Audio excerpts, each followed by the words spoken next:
Alright, well welcome to another NAC audio tip vid. Here we go, we are here again, and what we're going to be doing today is just looking at how we do microphone transitions between segments really well. I haven't got one with me, but what you want to do when you first get the run sheet is you want to go through and just write down, even experienced operators should be doing this, write down all the microphones that are going to be used in each segment. For a song, you can just write band and vocals if you want. That one's pretty straightforward. But say if you have an interview, they might use the Lecton plus 2 handheld wireless mics, for example. You want to have that written down so that as soon as they get up for that interview, you can have all the channels ready, just unmuted and up at the right levels, just all ready to go and set. So say, for example, we will have the band on. Now the band, let's just do, so we've got something like that. So the song is just finished. All right, fantastic. Everyone's gotten down. We're going to go over and quickly mute the band and the vocals. They're flashing and doing their thing. And even before the next person has gotten up, we want to make sure that their microphone is unmuted. So that way, as soon as they get in front of the microphone or step on the stage, they're going to be coming through the system.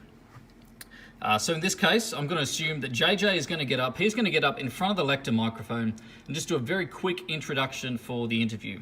So the Lecton microphone, that is going to be unmuted and ready to go. And JJ's a loudspeaker, so I'm going to be prepared just to bump the volume down a little bit as he gets up because he's always way too loud for the mic. But then he invites 2 other people to come up, and they are holding the white handheld and the red handheld, and you want to make sure that both of those are unmuted way before that they get up on stage. Good starting point is around the 0 volume sort of mark. So yeah, that way you have all the microphones just set and ready to go before anyone has actually even spoken on stage. If you wait until the person gets up and starts speaking, but you haven't turned the microphone on yet, it is just really distracting. And that's not what we want to be doing. We want to be there to support everything that is going on in the service and enhance it. Enhance people's ability to be able to hear things. And if we aren't doing our job, it's just really distracting.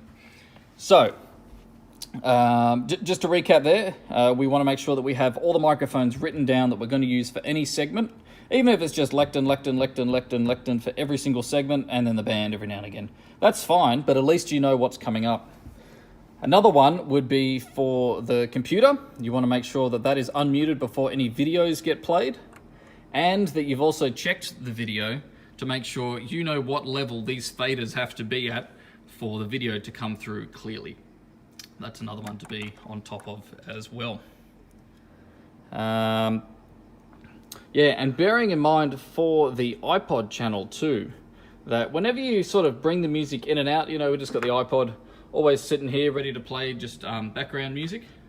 You want to have it unmuted, and when you start it, you want to have it all the way down the bottom and then just gently fade it in.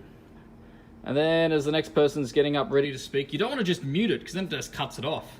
You want to just gently fade that back down again and then cut it off like that. Once it's down, then you can go back and mute it. It's just a nice smooth transition there. And it's just way less distracting as well. Just jumping over to our interview scenario again.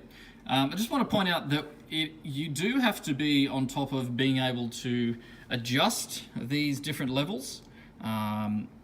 So especially if they're swapping microphones or different people are talking into the same microphone at different times, you are going to want to adjust these accordingly. So JJ, he's really loud. You're always going to bring him down.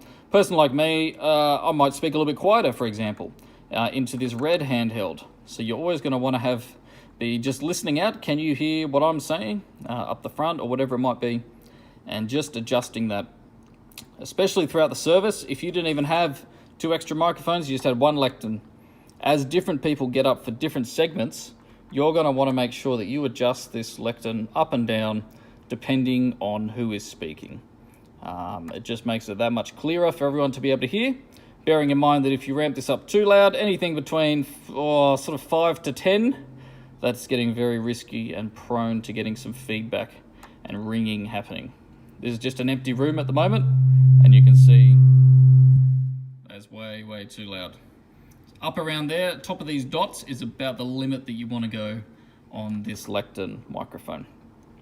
Anyway, that's just been another video just on microphone transitions and just being smoother in the way that we help support the service in what we're doing as sound guys. So I hope you found this helpful.